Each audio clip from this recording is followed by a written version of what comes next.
आखिर क्यों भगवान श्री कृष्ण ने 16,108 शादियां की? रहस्य जो बहुत कम लोग जानते हैं। नमस्कार दोस्तों, जब भी भगवान श्री कृष्ण का नाम लिया जाता है तो उनके जीवन से जुड़ा एक प्रश्न अक्सर लोगों के मन में आ जाता है। क्या सच में श्री कृष्ण की 16,108 पत्नियां थीं? अगर थीं तो आखिर क्यों? क्या यह सिर्फ एक पौराणिक कथा है या इसके पीछे कोई गहरा रहस्य छुपा हुआ है? कई लोग इस संख्या को सुनकर हैरान रह जाते हैं और कई लोग तो भगवान कृष्ण के इस चरित्र पर भी सवाल उठाने लगते हैं। लेकिन जब हम शास्त्रों और पौराणिक कथाओं की गहराई में जाते हैं तो एक ऐसी सच्चाई सामने आती है जो केवल विवाह की कहानी नहीं बल्कि करुणा, सम्मान और धर्म की रक्षा का एक अद्भुत उदाहरण है।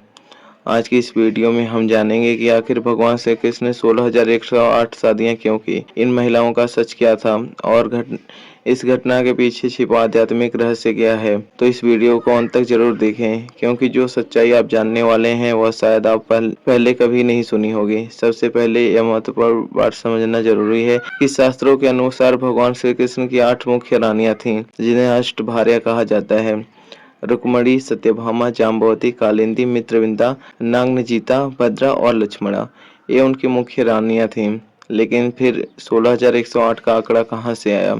असल में 16,108 में से 16,100 महिलाएं ऐसी थीं जिन्हें भगवान कृष्ण ने विशेष परिस्थितियों में स्वीकार किया था, और यहीं से शुरू होती एक बेहद रहस्यमय और भावुक कहानी। प्राचीन काल में एक अत्यंत शक्तिशाली असुर था जिसका नाम नरकासुर था। कहा जाता है कि उसे कई दिव्य वरदान प्राप्त थे, जिसके कारण उसका अहंकार दिन प्रतिदिन बढ़ता गया। उसने अनेक राज्यों पर आक्रमण किए और हजारों निर्दोष लोगों को कष्ट पहुंचाया। लेकिन उसका सबसे घिनौना अपराध था विभिन्न राज्यों की हजारों राजकुमारियों महिलाओं का अपहरण।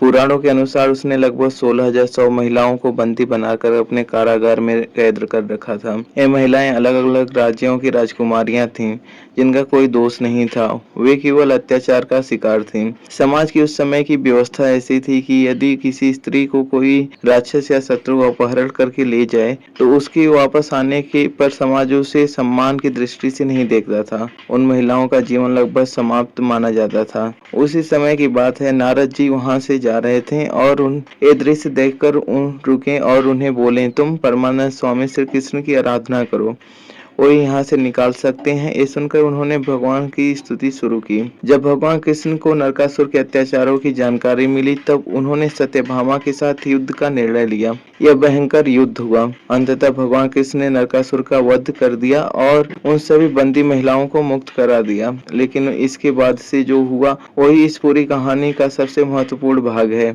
मुक्त होने के बाद महिलाओं ने भगवान कृष्ण से कहा, हे प्रभु, अब हम कहाँ जाएं? हमारे परिवार हमें स्वीकार नहीं करेंगे, समाज हमें सम्मान नहीं देगा। आप सब कुछ जानते हैं, आपको पता है कि हम पूरी तरह पवित्र हैं, लेकिन हमें कोई स्वीकार नहीं करेगा। यदि आप भी हमें छोड़ देंगे तो हमारा पूरा जीवन अपमान और तिरस्कार में बीतेगा। तो आगे की कथा हम दोस्तों नेक्स्ट पार्ट में जानेंगे। तब तक के लिए राधे राधे, जय श्री श्याम।